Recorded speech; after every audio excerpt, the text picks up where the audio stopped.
Welcome to Adventures Beyond the Horizon. This is where we delve into the essence of overlanding, the art of navigating uncharted paths, and the stories forged on the roads less traveled. I'm John, and joining me is Anthony. Together, we will explore the profound experiences of our journeys, the intricacies of vehicle modifications, and the challenges and triumphs of off-road adventures. Each episode, we'll share insights of our recent trips, and as well as uncover the deeper connections and transformative moments found in the world of overlanding. Subscribe to stay with us on this journey.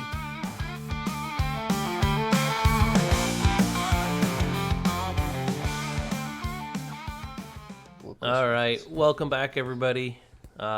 Today's episode, we're going to be comparing the Bronco and Wrangler. We have a special guest. Go ahead and say hello, Joey.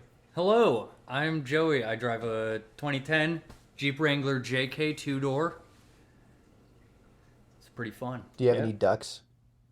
I currently have, I think I counted yesterday and I said I had 8 ducks on the dash right now. It's not bad. Yeah, they're all kind of like mounted on there so that way they won't fall off. Yeah, because the Jeeps have a very short dash due to the grade of the window. Mm-hmm. He's also got a Devil Red Wings player. Oh yeah, I do have a Red Wings bobblehead mounted to the dash.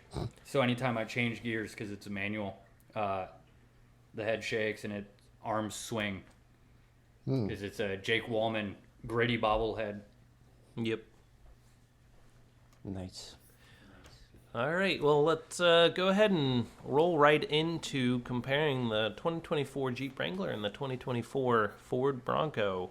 So the starting price for the Jeep Wrangler is $33,890 versus the $41,525. So, and you drive the Wrangler. Do you think it's worth more now, or? So I know that Jeep Wranglers typically hold their value, like, I think last I checked, it holds its value better than any other car on the market.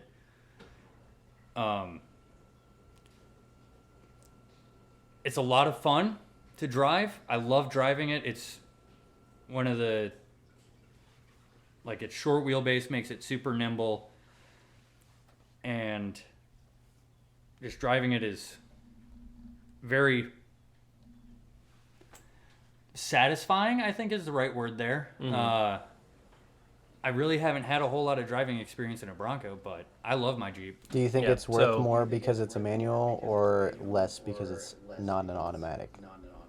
So I know that when Jeep produces the Wrangler, its base edition is a manual transmission, and it is an upgrade to get the automatic. I think most of that is from the off-roading standpoint, where when you're in a manual, you can select exactly what gear you're in, and you can you're more in charge of the vehicle. Mm-hmm. Yep. And with the Ford Bronco, the 41,000 that's for just the base model, the 4-door, the 2.3 EcoBoost engine, the 7-speed manual transmission, and the 2.3 4-liter EcoBoost produces 275 horsepower at 5,700 RPM with about 315 foot-pounds of torque.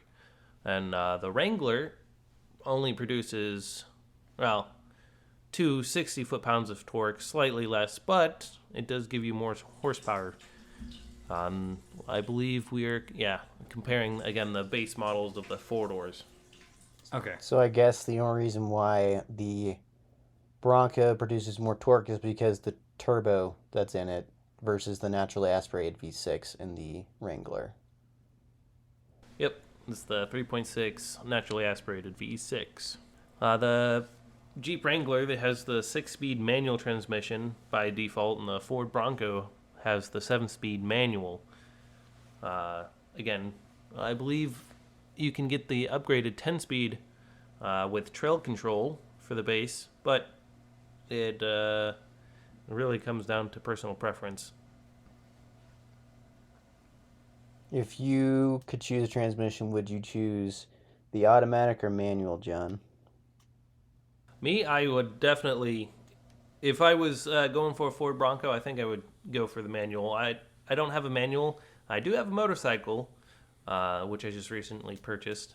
So I now know how to drive a manual. And with that, I would definitely choose the manual over automatic.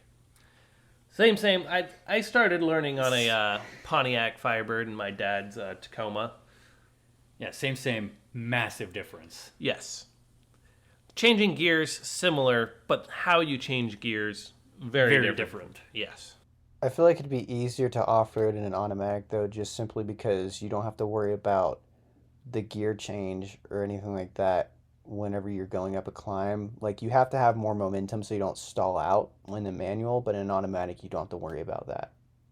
That just comes with experience. Well, one of the other things, I haven't done one of the Jeep Safaris yet, but my dad did, and he was telling me about it, and he did it in the Jeep that I now own. One of the things that they coached them on before going through Moab was if you have to downshift, it's better just to go back down the hill and start the climb over again because you weren't in the correct gear for it. Yep. Okay, that's something I did not know. Yeah. Whereas automatic, you wouldn't really have to worry about it. You would just press the gas and you're going. Yeah, pretty much. What about you, Joey? You drive the manual, so... Oh, I love it. Yeah. I don't like driving an automatic as much as I love driving a manual. You're just more in tune with the car, I would say. Yeah, you feel closer to the vehicle. It really kind of gives it more personality. Become one with the car. Yeah, kind of. I've probably spent, countless hours. I've driven it across the country already once, and I'm going to be doing it again in like another year.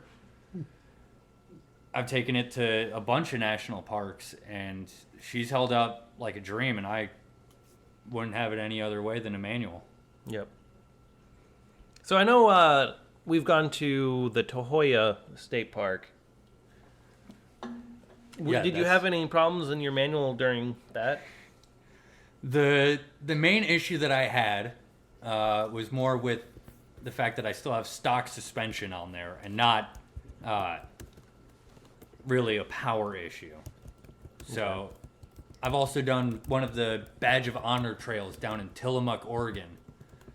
And then I also went through the one over in Michigan. And both times the main limiting factor wasn't the vehicle. It was my skill and my how much gas I was giving it. Yeah. Speaking of giving it gas, how often are you filling up on that? A lot. She is a thirsty beast, but I suppose that's what happens. How big is the gas tank? Gas tank is, I believe, 16 liters. So the most I've ever put in her was like almost like just shy of 16 gallons, which I don't think means 16 liters. I don't know how big the gas tank is, but probably around 16 and a quarter gallons. Yeah, That's not that's bad. like roughly around the same as like most Yeah. same mid-sized vehicles. Well, what about the gas mileage? Ooh, I just drove her today, and with city driving, I'm getting about 16 to 17 mpg, and then on the freeway, I'll get 20 if I'm lucky. The best I've ever seen was 24 or 25 miles per gallon, and that was while I was in Yellowstone. Yeah. Shoot, that's not bad. That's better than mine. Well, Yeah. I think the main thing that helped at Yellowstone was, one, hills. Going downhill a lot helps a lot, because then I can just coast and put it in neutral. And then also the speed limit there is 45, so I can sit in sixth gear at like 1500 RPM. That's not bad. I'll take that Yeah, any Happy day. as a clam. Yeah, so but the newer Jeep Wranglers. They are getting roughly the same still. About 17 in the city, 23 on the highway, and an average about 19. But for the Ford Broncos, the 4-cylinder turbo boost little guy, the same engine that I have, just tuned slightly differently, is 20 in the city and 21 on the highway, and it would be about 20.5 combined. That's 20, not- yeah, 0.5. That's not bad. Yeah, not bad at all. It also depends on your altitude too, because like if you're in Colorado, like my state, you're going to be using a heck of a lot more gas. Well, not necessarily, not with the Ford Bronco with the force injection. Well, yeah, with the turbo, that's yeah. the key saver. Now the naturally aspirated engines, such in the Wrangler, yeah, you'd be affected. Mm-hmm. Oh yeah, definitely. Yeah, when my dad was driving it through Colorado, he was telling me about how he'd be in third or fourth screaming up the freeway just because there wasn't a lot of air in there. And he needed a lot more torque. About a mile high. Something like that. That's what they say, right? Yep. Yeah, so the other engines that are available for these two very unique cars, we'll go ahead and discuss the one about the Ford Broncos. The twin-turbo 2.7-liter V6. There's also the twin-turbo 3.0-liter V6 with the 10-speed automatic. That, which is in the Raptor, by the way. Yes. And then for the Jeep Wrangler, you got the turbocharged 2-liter 4-cylinder or a electric hybrid, which is also a turbocharged 2-liter gas electric 4-cylinder engine, or the 6.4-liter V8 with the 8-speed automatic. And I believe that one comes on... That would The probably be in the... 392. Yep, the 392 Rubicon. Yep. Which, looking at that price tag... Yeah, at call it $101,000. Yep. That is quite a penny. And then just imagine adding the AEV edition, which adds like 15 to 20 grand on top of that. Yep. Which would be... Granted, the one beautiful thing about the EV version is that low-range torque that you get from the electric motors.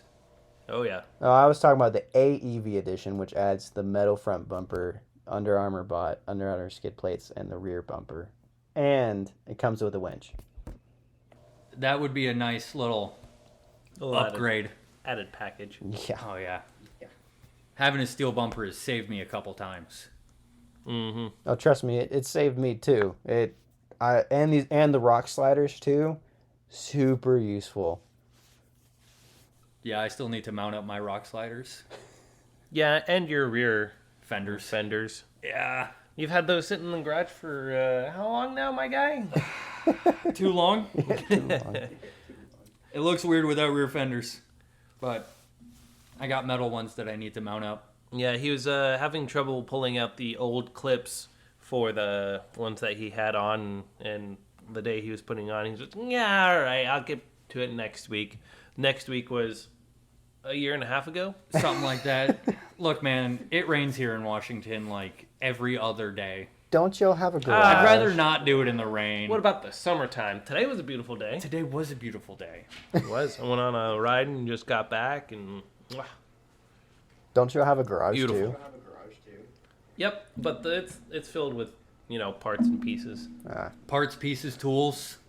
I think it would help if I had the right tool for the job. Yeah, it's kind of a pliers. Needle nose necessity. pliers. I don't want to scrape the paint. Needle nose pliers. The plastic is very brittle. You're not going to use those pieces again, right? Exactly. I've tried needle nose pliers. I got them out with them. Just put your back into it. That's all you need. Be a man. Lift with your legs, not your back. Yeah, so again, going back on topic here. So the wheelbase, they're right about the same. The Ford Bronco has 100.4 inches, and the wheelbase of the Jeep is 96.8. I know I've got a longer wheelbase in my Ford Maverick, and it doesn't help me in a whole lot of situations. You want to go ahead and talk about the park again? Oh, absolutely. So Me and John were off-roading at, what was it called again? I don't remember the name of the park. Tahoya State Park. So we were off-roading at Tahoya State Park, and he wanted to show me how good his Maverick was at off-roading. So he couldn't even get into the park, really, because that first turn was a little too tight for him. Fortunately, my two doors really helped me make it around that turn and really helped navigating some of those trees throughout that park. Yeah, also part of it was the deep puddles that were there in the very beginning. Oh, those were fun to drive through. Oh, yeah. I made it through easy enough, but kind of sketch. Even with my short wheelbase, I don't think anything bigger than what I had could really make it in. Somebody was there with, F-150. Yeah, I remember F-150. seeing that there. Jeez. Yeah, they got stuck. They were trying to turn around in the woods, and they had really gotten themselves into a pickle there. Yeah, and I believe I was in the Maverick at this point, right? Yeah, you were in the Maverick. Yeah, and we passed them. And they're like, "Yeah, good luck." And I was like, "Oh, I know, it's rough up here." Yep. I think the other thing that kind of didn't help you in that case was your ground clearance. Yeah, the deep puddles. That's why you needed to get a lift, my friend, and better tires. Yeah, I know. I need Hey, those. I did it in road tires. Yeah, he was able to do it in road tires, which was surprisingly I don't even... It worked enough. There were a couple points where I think I had to put it in four-wheel, but for the most part, I think I was in two-wheel the entire time. Yep. It's not bad. No. At least I you're love much that thing. higher than he is. Yeah. Yeah, sitting about, I would say about 74 inches. I think that's height of the vehicle, my guy. Yeah. No. 74 inches is not his ground clearance, my friend. That I know. I know. I could throw some absolutely massive tires on there if it was. Oh my lord!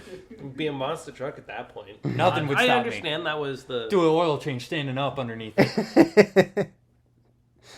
Yeah, you'd have to get a stool just to stand up and do that. Jeez. Yeah, you would. I don't know. I don't think so. I'm about 72 inches, Yeah, 6 foot. So like, yeah, that would be easy. You would walk underneath it. Yeah, you could walk underneath. That would be awesome, dude. I mean, I can fit underneath my vehicle or my Jeep to do an oil change without having to lift it at all. But for you, no shot. Yeah, no. I put it on ramps so that way also the oil flows to the back. That would help. Yeah. Slightly. Yeah. Well, we are parked. You are usually parked on the hill, so Yeah, I'm parked in the driveway, so. it works out. Yep. Fair. Another great little sidetrack. Yep. That's how it goes. Indubitably. But I also see that the Bronco is a little longer than the Wrangler. At least the base Yeah, version. I think that's like the only significant difference between the two is in the length. I think it's about, 6-7 inches longer? Well, you can't ignore those 2 inches in width either. On the Bronco, the Bronco's 2 inches wider than the Wrangler. Yeah, every inch counts, my friend. When we're going through trees, every inch counts. Yeah, when you're trying to squeeze past a couple trees, those inches matter. That's the difference between taking a mirror off and not. Yep. Every inch counts. Here's another one, a big uptick for the Wrangler, the cubic feet of cargo volume. At 31.7 vice, the Bronco's 22.4. You definitely need that storage when you're going over long distance. And granted, that is the four-door, not the two-door. Yes. The two-door, storage is definitely an issue.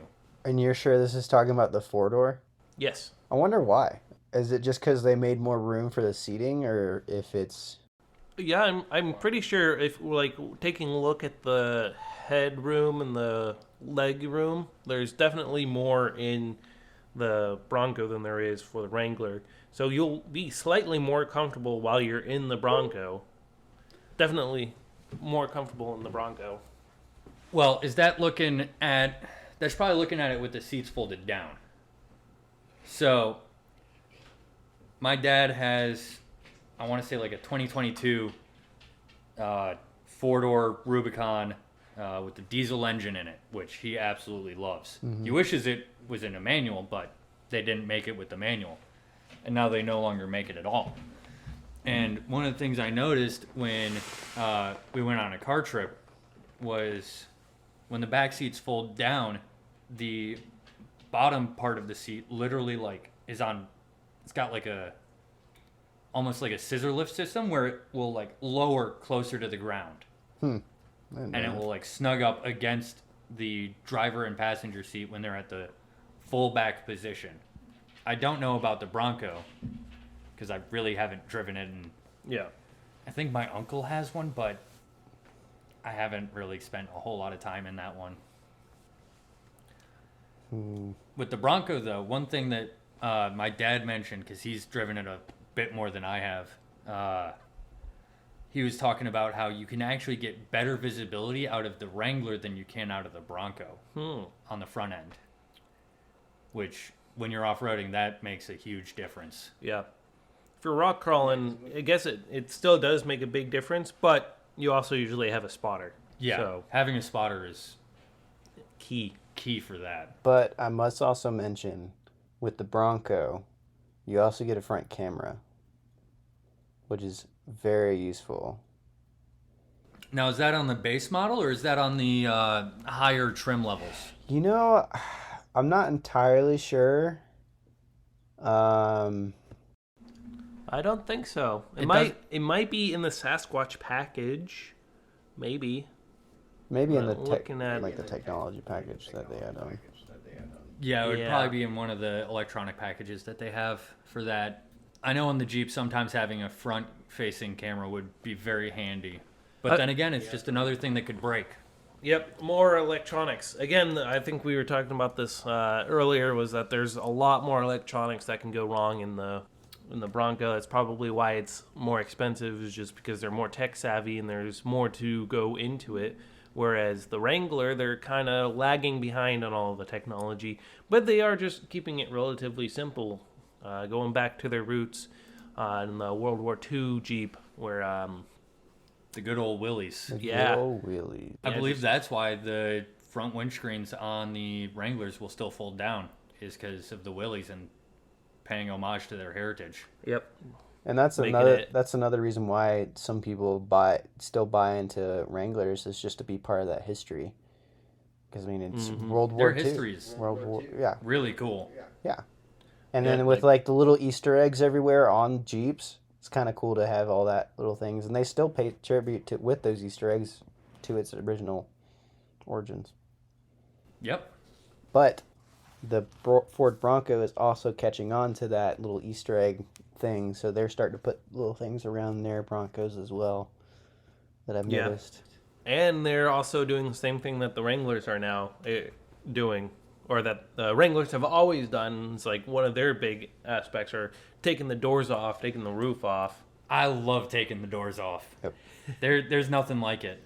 It's a little spooky when you pass by a semi on the freeway, but yeah, you definitely get that push of wind from the semi.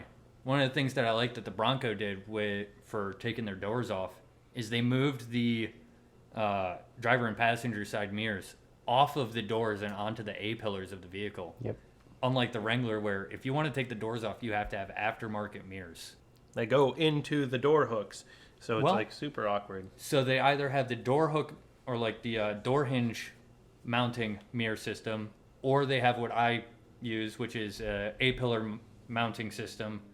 And then they also just have mirror relocation kits that you can buy that move it over to the, I don't even know what that piece of metal is called.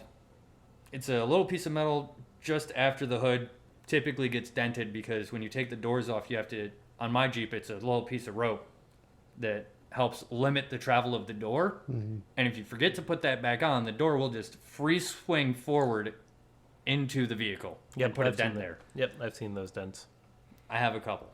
Oh yeah, he definitely does. But I don't think the Bronco.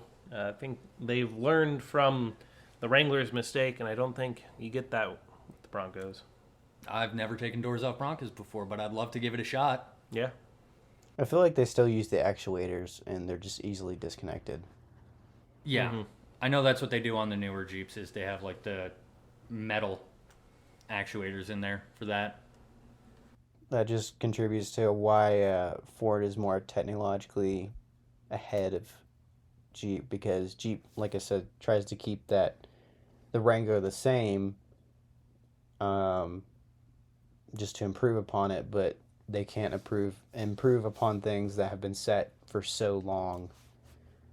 That is kind of like is the Jeep. That's why I'm kind of glad Ford came out with the Bronco as an off-roading vehicle, because now Jeep actually has some competition to the Wrangler, where now they have to find ways to improve it and make it better. Yeah. If only Chevy would bring back their version. Oh, that'd be fun. Oh yeah, don't they have the Trailblazer or something like that? Yeah, but they turned the Trailblazer into a freaking family sedan. Yes, they did. It looks more like a sedan version of a Camaro to me. I haven't seen the new ones, but No. we had an old one, like when I was a child, and we took it off-roading a little bit, but it was not built for... They were huge. They were so big. Yeah, they were long and they were wide. Yeah. Well, you know what else is wide and long? The vans that people are now using. Oh my gosh, yeah. Yeah, they're also pretty tall too. They're very tall. I wouldn't take those off-roading. I would use those more for, like, Long distance camping. long-distance camping. They look very comfortable, though. Yeah. I highly doubt people are taking them true off-roading, though. Well, no, there is true off-roading. We saw a whole bunch when we went to Colorado. When I went to Colorado in that one trail, it's true off-roading, but it's a road that's not paved or kept at all. It's a two-track.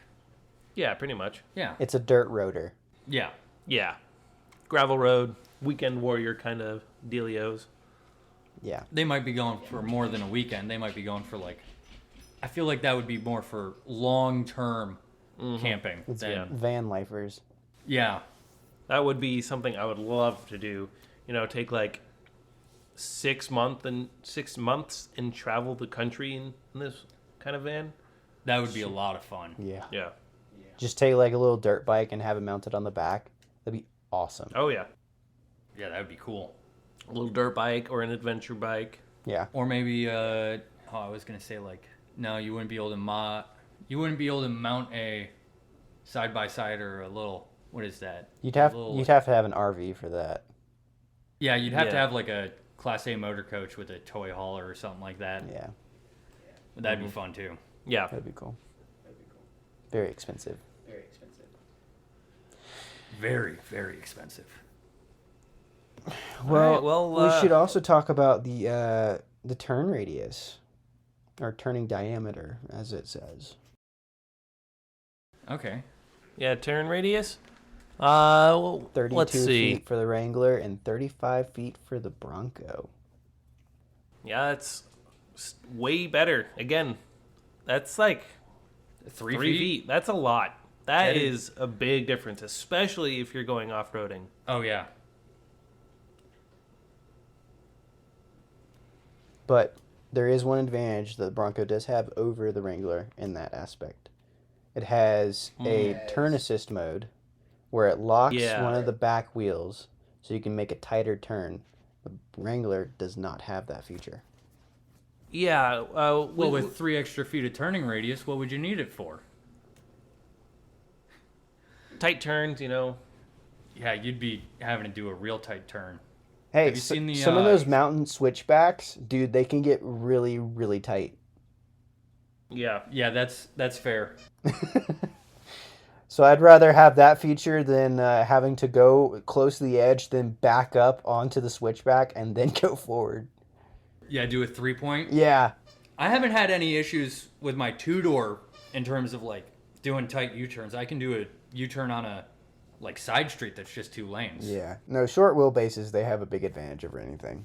Oh yeah, the short wheelbase is beautiful for turns. Mm-hmm. Nimble. Does the Bronco have any like flood volume? So like if the vehicle goes through deep water and starts to fill up with water, that its electronics are safe? That's a good point. I don't know, but I don't think they will. They probably have thought about that in the bigger models. There might be something in the Sasquatch package or just in... I don't think any of them come with a snorkel from the factory. I think Well, that's not what he's talking I think about. electronics wise, I think all of them would be fine. So, I know that on the Jeeps, the maximum depth you can wade through water, which is going like less than 5 miles an hour through water, is about like 50 inches without a snorkel because of how high the air intake is mounted already. And then the internal volume of the vehicle is designed to flood pretty much up to, well, I say designed to flood. The electronics will be fine if it fills up to, I want to say about the center console height with water. So you would be sitting like in water with basically just your upper torso out of it. And then it's got floor plugs that you can just pull out to drain all that water out. Yeah, that's something I wish my All truck your had. stuff's ruined. Well, none of the electronics in your car is. That's not what I was talking about. Like all your snacks. Well, if you got snacks in your car, yeah, sure. Keep them in a dry bag. Dry bag back in your cooler. Yeah, dry bags are useful. I know that they also sell, like if you have a hardtop Wrangler, you can like have all these like in the structure of the vehicle, you can have like all these bags that are mounted. They make Oh yeah, like mole Velcro systems that attach to the roof. and they have like nets you can hang from the roof as well. Yeah, those are cool.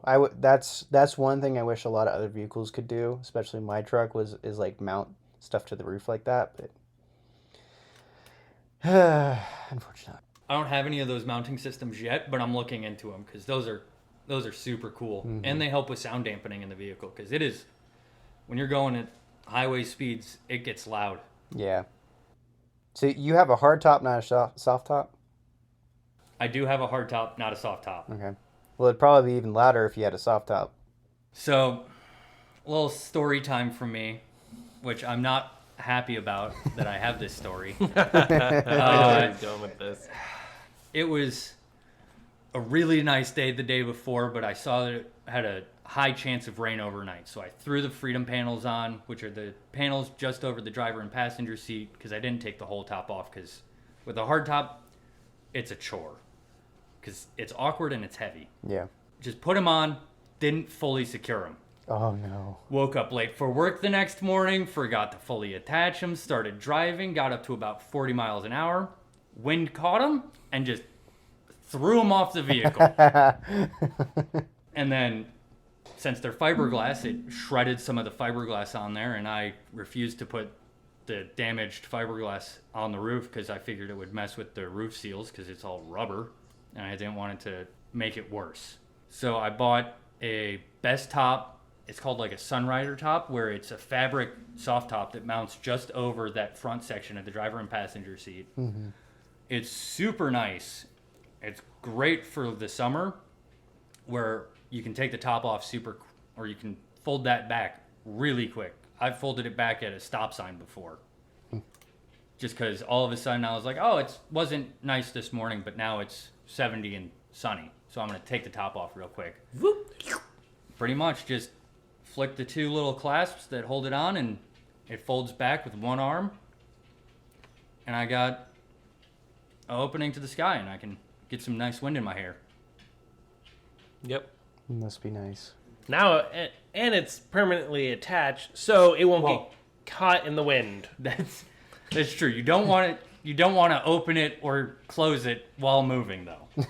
Yeah. It wasn't a precaution in the instructions, but It goes without saying. it would act like a sail if you tried to open it or close it. So I know that on the newer Wranglers, they actually have a stamped thing on the tailgate that tells you exactly what your departure angle, approach angle, weight depth, and like all of the statistics and off-roading capabilities of that model is. That's super useful. They should do that with all the off-road vehicles, because that kind of information is just so important. Oh yeah, I wish that it wasn't on the tailgate and it was closer to like the dash area, just so that way you could reference it while you're driving. Yeah. But also you need to be able to eyeball the distance or have someone spot you and make sure that you have the ground clearance to be able to make that. Okay, so I have the factory departure and approach angle for the two-door Ford Bronco. And so the departure angle is 37.2 degrees. And then the approach angle is 43.2 degrees. And John, would you like to explain what approach and departure angle is? Approach angle and depart angle are when you're coming up to a hill, is how much clearance you have to attack. So the angle of like the hill is the approach angle. Mm-hmm. What would you say it was again for the departure Bronco? Angle? Oh, it's the approach angle is 43.2 degrees. Yeah, so the angle of the hill, if it's 42 or less, I just roll right up it. If it's greater than 43, then you'll probably 100% scrape the front bumper and possibly get stuck. Well, this is for... So for the Jeep Wrangler approach angle and departure angle, it will range from about 38.7 degrees to 47.4 degrees. The Rubicon 392 has the 47.4 and a 40.4 departure angle. I also want to apologize for Henry's squeakies. And it's got about 12.9 inches of ground clearance, which is a foot. That is good ground clearance. Solid. The Ford Bronco has 11.6 inches of ground clearance. Oh. Again, another inch. Inches matter, my folks. Every inch matters. Do you know what the breakover angle is for the Wrangler? If you give me a second. Well, while you're looking that up, the Ford Bronco breakover is 29 degrees, which isn't 27.8 degrees for the breakover angle. I forget. Anthony, you want to go ahead and explain what the breakover angle is? All right, so the breakover angle is, so imagine yourself going over a hump. So if you're going over a hump that is, I guess, larger than 29 degrees for the Bronco, you'll be perfectly fine. You'll roll right over it. But if it's a sharper angle than that, then you're most likely going to hit it with your undercarriage. So say you could hit your frame, you could hit all the oil pan, your transmission, anything that's under your car. So you want that breakover angle to be as high as you possibly can. Mm-hmm. Basically, you'd be bottoming out your vehicle going over a hill. Pretty much, yes. Or a rock, in the worst case. Or a rock. I'm not big on bouldering because I'm not courageous enough for that, and I know that rocks are harder than metal, and I don't want to break my baby. That hasn't stopped you before. I haven't gone over a whole lot of rocks. I've gone over a whole lot of trees and a whole lot of mud. Oh, yeah. How many times have you gotten stuck? At this point, I think it's 3, which is more than I like. Where was the first time I got stuck? I don't even remember the first or second time. I remember one time I got stuck because right now I got the mix between the on-road and off-road tires. I want the Goodyear, I think they're Goodyear, the actual like mud tires. The KO2s. I love the KO2s. They look great. I will warn you, Wrangler tires are very loud. I'm aware. He is well aware. I've ridden in it. I'm well aware. It's there's not a lot of insulation in Jeeps. No, not at least this one. Not for sound dampening, anyways. Mm-hmm. It's a lot of hard surfaces. But a pair of KO2s would have done great there. I didn't have the KO2s or like the really knobby off-road tires, and the ground was really wet, and it was a steep angle that I should have taken differently. Mm-hmm. And the ground kind of gave out, and I started to slide sideways. Oh, no. When I finished sliding, I was about the width of my pinky away from a tree to the roof. We ended up using the front steel bumper of my Jeep, which is absolutely aftermarket, and I love it. It's got a bull bar and a 6-inch light bar mounted in it. Not bad. All of it's solid steel mounted directly to frame. we ended up rotating the vehicle to the point where that was just holding the weight of the vehicle against a tree. And then from there, we just backed it up out of that tight spot. Was that the one where you called me and it was like 2 a.m. I had to come get you? Yeah, because I wasn't prepared for what I was doing. Yes. And then different buddy came and helped me. Yeah, I was literally about to leave because he had called me like 6 times and I was like, oh my gosh. And I was about to go get him and he calls me. He's like, oh, no, you're good. I got my other buddy to come get me. Who was a lot closer. He was a lot closer. But yeah,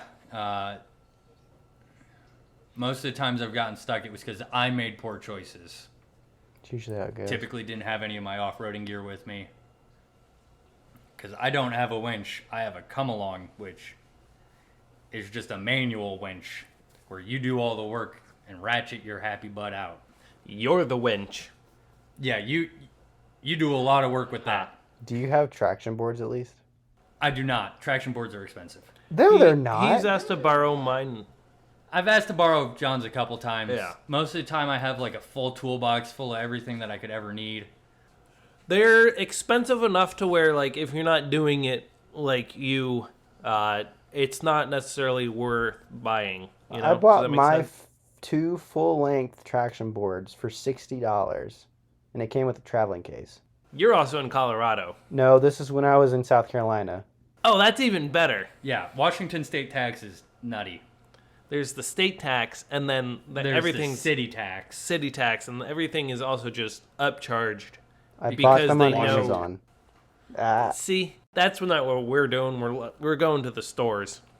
Well, that and I was looking more at what's the website? I love them. MaxTrack? No, I wasn't on their specific website. Oh, give me a second. Terrain something. Quadratech or Extreme Terrain. Those are the 2 sites I typically use for all my aftermarket parts. I mean, I bought my traction boards 3 years ago, and I still use them, and they're perfectly fine. I'll probably have to get me a set then. Yeah, Yeah. Good little insurance policy for that. they're always good, especially if you mount it. You can mount it to your roof too, and you don't really have to take them off. And then you look cooler. Yeah, kind of like those TRXs with their Widow Watta. Or the Forerunners with their little ladder too. I don't understand why they have them. Yeah. Unless they have a rooftop tent, then I understand why they have them. But even rooftop tents have ladders that come with them. Yeah, well, maybe you wanted it directly mounted to your vehicle. Okay. So that way you could have that cool TRX look of your Widow Watta. Let's go ahead and start talking about the build quality and durability of both the Jeep Wrangler and this Ford Bronco. All right, Joey, since you have a Jeep, what are some bad build quality things you've noticed about your Jeep in particular? Ooh, bad build quality. So, I didn't buy it new, personally, so I don't know how well my opinion for my own Jeep plays in here. I know that the cover for the gear shift lever, that's starting to come off. That could just be because it's 14 years old at this point, and that's still from the factory, so that definitely could play a part. Yeah. Probably. Other than that, the quality's great. I also use seat covers, though, so those probably help maintain the actual fabric of the chair. Have you ever had the death wobble yet?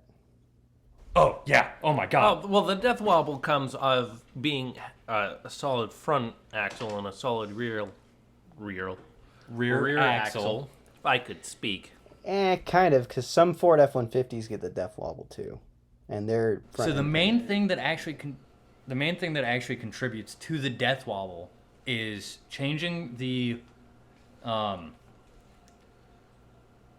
dimensions for your steering. So like if you put a lift kit, if you put bigger tires on it, that typically will cause the death wobble, because when you change the geometry, that's the word I was looking for earlier, of your steering, it will, like, if you put a lift kit on it, you also have to change out your tie rods and your other stuff. I don't know the full steering complex for vehicles yet. I plan on working on my Jeep so that way I can put an actual lift kit and upgrading the steering gear so that way it's a little more beefier so that way when I throw 35s on it, I don't have to worry about that extra strain. You know, talking about this, I remember I actually drove a buddy's Jeep around town, and her vehicle, I can't remember what exactly she had on it, but it sat a lot taller than yours. Yeah. Yeah, and Probably 35s or 40s. yeah, somewhere in that they range. were probably 40s because they were also wide. She was also from Colorado, and yeah, that thing was scary to drive. Yeah, It was built for rock crawling. when you start getting like 40-inch tires and you really start elevating that vehicle, moving that center of mass that high can really pose some risks to rollover, Yeah. Yeah, as if it didn't already have any. if you want more off-road comfort and off-road ability, you're sacrificing on-road comfort. Oh, absolutely. Before we changed out the steering gear, which has been replaced in my Jeep, I was just driving it through I-75 in Michigan, where I am originally from. And there was a bump right in the middle lane, and I was going probably like 55 or 70 through that area, because I can't remember where the speed limit is in that spot specifically. And I would go over it on my way to college, and it would just instantaneously cause the death wobble to start, because the front wheels would come off, and it would get just a little bit of air, because it was a decent-sized bump. Yeah. And it would just cause it to start wobbling, because all of a sudden the dimensions of the vehicle weren't, or the geometry wasn't right where it needed to be, and it would just start. And then from there, if you let the problem persist, it will just get worse, and it will start kicking in at like a specific speed. Even now, sometimes when I'm driving, I can start just barely to feel it coming in at around like 55 miles an hour. But then I'll get past 55 and it will go away. But it's terrifying when it happens. Best thing you can do for that is slow down. Yeah, and it'll just cause it to shake a lot less and then eventually go away. Yeah, now let's go ahead and move into some aftermarket. Hold on. We didn't talk about the Ford Bronco. Hold on. Back. Yeah, hold your horses there, bud. Yay! Now I'll hold the bucking Bronco for you. How about that? All right. The fucking Bronco. I'll wrangle it for you. How about that? Let's see. I know that the Ford Bronco with their engines, they've been having some issues with their turbos. But that's, I think, is just part of having turbos, is sometimes if the oil isn't running right, you can really burn up those turbos. And then,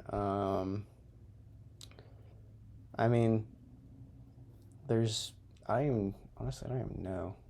I know that with the hard tops versus the soft tops, the soft tops definitely allow more noise to come in than the hard tops, for sure. But that's, I think, the same thing with the Broncos and the Jeeps. They're just, soft tops are just louder because it's not as thick to soften up those noises. That's absolutely true. And the other thing you have to think about is if you live in a state that gets cold in the winter, that soft top won't hold any heat. Yep. Which is one of the reasons why the Wranglers have an absolutely insane heating system for heating up the vehicle. Because they'll have the same heaters in the hard top as they do in the soft top. Yeah, they're just using the engine heat, right? I don't know. I don't know how that works. I haven't looked into that. I know that air conditioning, though, on Wranglers is not stock. If you want that, you got to pay extra. But what would you need air conditioning for if you can just take the doors and roof off? Shoot, in South Carolina, you'll need some freaking AC, because even if you take the doors off, you're still going to be sweating your butt off. Yeah, That's absolutely true. Especially when you come to those stops. Yeah, you'll be baking in the sun in South Carolina. Yeah, no, you need some AC. Sometimes. I noticed, from what I can see, the Bronco has some build quality issues with their dashes. They squeak a lot, especially if you push on them and whatnot. Yeah, even more than just the Ford Bronco. In my Maverick, my dash squeaks. I think that's just them using the cheapest material they can to mass produce these vehicles in order to get them out on the lot. Yeah, but they're still And it's a lot easier to $40,000-$50,000. You know, Yep. it's unacceptable. It's still a lot easier though to do thermomold plastics than a lot of other materials though. Yeah. It's they're, again, I think we've kind of covered why they're more expensive is because of all the other technology that's been put into it. Yeah. They're doing the easy, cheaper, quick way for the dashboards and putting all the money that they funded for the entire vehicle and putting it into the technology. Absolutely. You can talk about aftermarket. Having good parts, tech though is important. Yeah, especially for using it off-roading. They've got an off-road page on their dash, don't they? Yeah. I know that on the new models of the Wranglers, they have those as well, which tell you your lean angle and like your pitch and roll. Mhm. Yep. And I know that will function up to 25 miles an hour, but then it will also tell you exactly what your front wheels are doing in terms of angle that they're at. That's cool. On my Maverick, I don't have quite that one. Oh, excuse me, I apologize. But I do have the pitch and roll angle, which I think just works. It just has a It's fun. interior gyroscope or something. If I definitely want that in my 2010, but that thing's electronics are effectively Stone Age. Like it's got radio, it's got a CD port, and it's got an aux port. And that's it. It all didn't you come with need. Bluetooth. That's all you need. At least it's not old It's enough true. to have a tape deck in it. Gee, that's true. I do still have crank windows though. Ooh. Manual windows, manual locks. It just makes the taking the doors off that much easier. Yeah. Well, yeah, because now they're lighter. You don't have to deal with the electric motors in there. Yep, the motors, then you don't have to unplug it. It's literally just Well, I swing don't- it out, pull it up. Well, they're supposed to be plugged in normally, so that way it will give you like the door chime that, hey, your keys are still in the ignition. Meh. I've definitely not plugged those in after taking the doors or putting the doors back on and stepped on it a couple times, so now I don't even bother plugging them in. Wait, so you have speakers in your door? No, it doesn't have speakers in the door, but like... You know if how you leave the key in the ignition, you open the door, and it dings Oh, at you? so it just senses when the door's open. Okay. Yeah. Yeah. Okay. That's the only reason I would have to plug the door in, but They're broken. they're not broken. I just stepped on them a lot, so the plastic, like, a liner for it that goes around and helps mesh them together and provides a locking function so that way they can lock into place, that is broken. So it's broken. So they're broken. The plug itself is not. I can plug it in if I need to, like when I reset the oil life on the vehicle, I'll typically plug in a door so that way I can just open the door and quickly get it to turn off so that way I can do the mechanical reset for oil life. There's a mechanical reset for oil life? That's weird. Well, yeah, so on the older cars, that's how you would tell otherwise you'd keep getting the change oil code, right? So there's a specific, like, I never remember it. I always have to look it up on YouTube, but it's like, turn it on, turn it off, turn it on, turn it off. Or no, it's turn it on, step on the gas with the engine off 3 times, and then turn the vehicle off and wait for everything to turn off. And that resets it. It's weird. Or something like that. You'd have to, don't take my word for it. I know what you're Check talking YouTube. about. I know what you're talking about. I had to do something similar for my Mustang. It was the key fob, aligning it to the actual car. Yeah, you do something very similar. Yeah. But on cars nowadays, you literally just go on the dashboard and you click on what you want, and it'll Pair pop new up. key. And you hold the OK button, and it will do it. Yeah. Yeah, that's So one of I the could- nice things about all that tech. Yep. Makes things a little simpler, but makes things also more complicated at the same. More electronics to break. Yep. Yep. All right, now we can move on. Yeah, We've aftermarket done stuff. Aftermarket. The fun topic. Yeah. Oh, yeah. There's The expensive definitely topic. there's definitely a lot more to the Wrangler just because it's been out for so long. There's so much with the Wrangler, but for the Ford Broncos, there used to be a good aftermarket set just because they were around for a while and they were in big competitions or big competitor with other things at the time, but then they dropped off and they had, 2020 or 2022 or something like that is when they finally started rolling them out I think it again. was I don't know the 2020. exact year that. Yeah, 2020. I think so. That sounds right. Yeah, right. Shortly after COVID. So are they doing the same thing as the Jeeps where, like, all the model years are basically the same other than maybe, like, slight bug fixes in the newer models where, Yeah. like, the same... That's what it Okay. seems like. It's I mean, they've that's been what doing. most car companies do is they have the same kind of build until they go to a next generation, which is like with the Colorado, it took them like 9 to 10 years to come out with another generation. That's when they switched up the body style again. So yeah, I mean, it hasn't Okay. been that long enough for them to switch up the body style yet, which I highly doubt they will much if they do. I don't know. The Jeep YJ was around for, I think, like 2-3 years before they changed it up and went back to the round headlights. Really? Yeah, it was not around for a long time. Or like it was around for a very short period of time. But that's the YJ with the square headlights. Those are cool. And now they're on the JLs.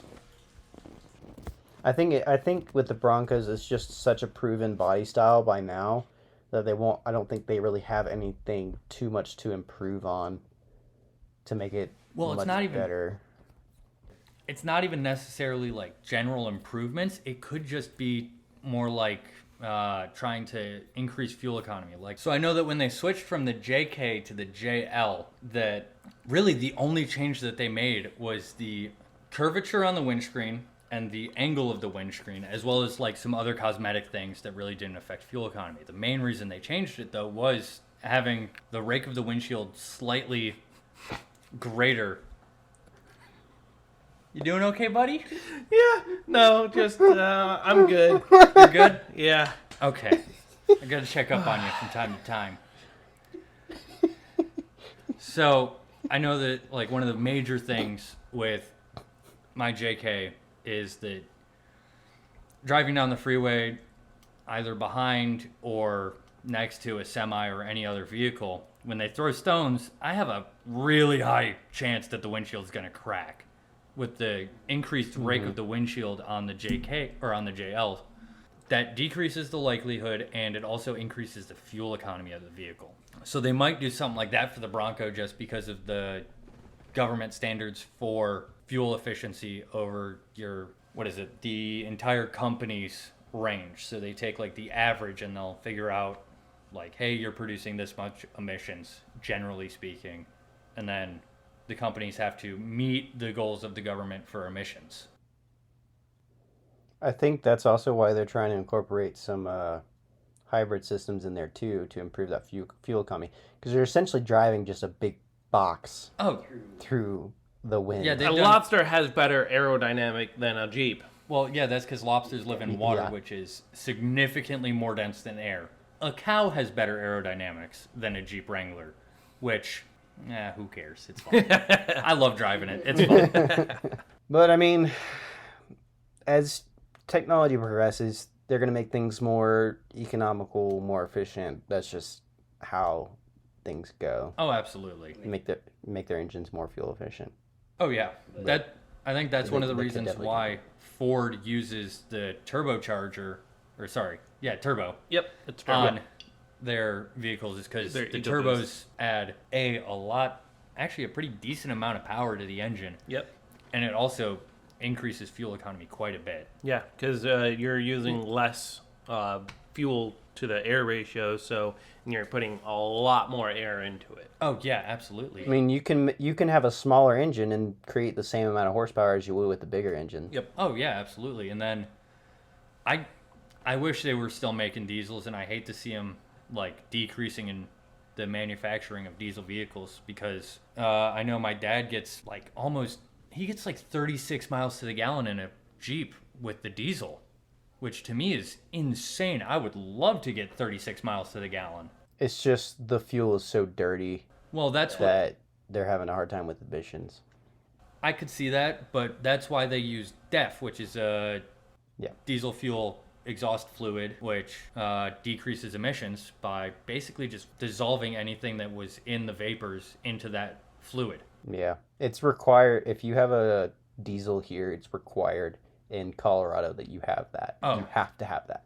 I don't even think that, I'm pretty sure they, like on the Jeeps that have diesels, they won't even like let you run it with, like the vehicle won't run without a DEF in the tank. It's got a separate fuel gauge for it. I think it will. I think it's just a matter of reprogramming the computer. Yeah. Yeah, but at that point, why would you? Because it's cheaper and you don't have to buy DEF fluid consistently because it does run out. DEF isn't that expensive, and they sell it at pretty much anywhere. I've seen it at Costco. Yeah. I mean, a lot of people do DEF deletes here. Here's my question. How do we get onto this from aftermarket stuff? He was asking about something. Oh, I think I derailed us. No. He asked a question, and you just started talking. Well, what was your question? Oh no, we started talking about economy. Yeah, we're talking about the different models through the generations. Yeah. We were talking about different models, and then I asked about if the Broncos are doing the same like model, like the JK and then the JL kind of thing, which is how we got off of that. All right. Well, in other news with modifications, I've seen more modifications. I think, yes, Wranglers and Jeeps have, I think, the top dog on aftermarket support. But then you get into Toyota. Toyota is probably the second best. And then I would think you would get into the Broncos because, they haven't been around as long, but they're there. And a lot of people it's so used now because it's a direct competition with Jeep that the aftermarket is being built up so quickly, and even the manufacturers partnering with aftermarket companies to build up that support faster so they can catch up with Wrangler. I think the other thing, I really haven't looked for any Bronco parts because I don't need to because I don't have one. Yeah, why would you? But when I was looking at Jeep parts from Extreme Terrain, they were doing a giveaway of I think it was a Badlands model with the Squatch edition, and they called it, I think it was the Wetlands edition, that they like specifically, like, it's not a real edition from Bronco or Ford, but it like, that's what they called it. They called it they called it the Gator. They had done a wrap on it, and they had absolutely modded the heck out of it. It was an absolutely insane build, and this was probably like a year or two ago, and they had almost similar support for aftermarket stuff as the Wranglers, and I was kind of surprised by that. Yeah. I mean, are you saying the Bronco was the Gator or was the Wrangler? It was a Bronco. It was a Bronco that they called the Gator edition, and it was like It they'd was done a all wrap. off. They did like the they very did a 5-inch lift or like a 6-inch lift on it. They threw 40s on it. They changed out almost the entire drivetrain, threw Dana axles on there. It was it was a hell of a build, and I really wanted to win it. I didn't, unfortunately. Cause Would you say it was a beast, kind of like a dinosaur almost, like a raptor almost? Yeah, or something more swamp-like, like gator. Yeah, like a gator. It was That built. was a horrible transition. Yeah, that was a weird transition. I was just trying to make a pun, but I guess it took too long, my guy. it swamped. I'm sorry. Yeah. Yeah, you flooded the engine on that one. Should have gotten a snorkel. One of the fears that I have about getting a snorkel is if it doesn't attach right, you could flood the engine real easy. Well, yeah, it's an open hole directly into water. Well, you would think, well, no, I'm saying like, you are like, oh, now my air intake is at the top of the vehicle. Cool, I can go through even deeper puddles, and then it will leak, and you'll just flood your engine. Well, yeah, that's what I was saying. You would I have think a direct I think people pull. run into where they think that you can have an aftermarket intake system with it and it'll just work with a snorkel. But from the Chevy side of it, they told me that you have to have a factory airbox to use snorkels, which I think some people are just getting confused. Because I thought you could use any aftermarket air intake and it'd be fine. That is wrong. Just try to throw a cold air intake with the snorkel. Just remove the filter at that point and just put it back up there. Yeah, pretty much. Just have a long running tube Yep, that would be funny. That would be very funny. and very loud. Yeah, it's fine. They'll survive.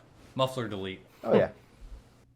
Oh, good look. All right, well, I'm pretty sure that's all we have for today's episode. I want to go ahead and thank you guys for joining us on this episode of Adventures Beyond the Horizon. We hope you enjoyed the journey as much as we did.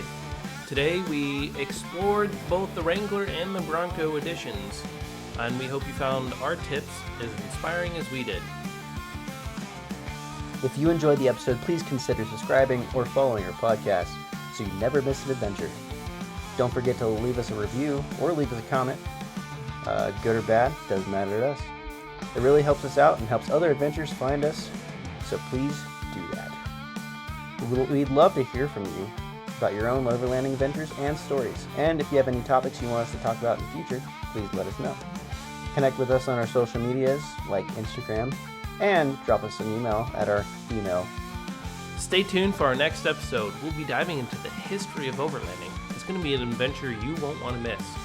Until next time, keep chasing new horizons, stay adventurous, and take care out there. Peace. Out.